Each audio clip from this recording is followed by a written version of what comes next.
A choice between prayer and panic.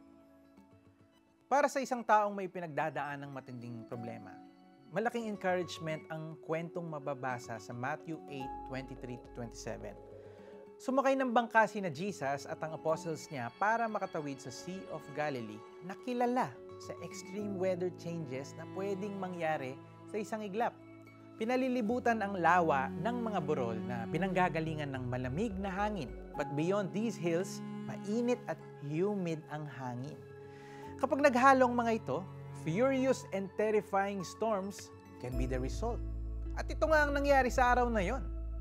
Hindi ba't ganyan din madalas sa buhay? 1 minute, everything is peaceful and quiet, and the next thing you know, nasa gitna ka na ng isang sitwasyon na maaaring magpalubog sa'yo. You want to hope for the best, but what you end up doing is just expecting the worst.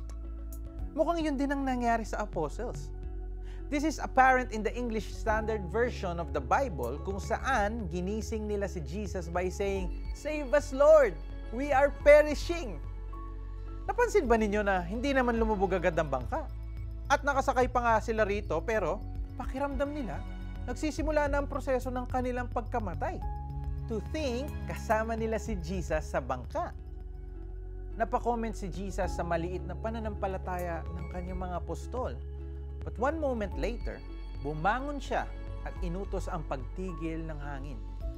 Kung magpapakita tayo ng kahit katiting na faith sa Panginoon, tutugunin niya tayo. Whatever you are going through today, remind yourself na tulad ng mga apostol, may choice kang lumapit sa Panginoon at huwag magpanik. He is just a prayer away. So let's pray. Lord, sa mga panahong pinanghihinaan na ako ng loob, help me remember that you are my refuge and my strength.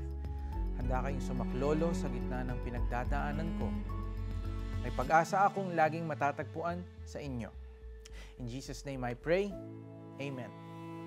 Palubog ng palubog ka na ba sa problemang meron ka ngayon? Call our hotlines today at 0928-663-4700. Lumapit sila sa Kanya at Siya ay ginising na nagsasabi, "Panginoon, iligtas mo kami. Mamamatay kami." Matthew 8:25.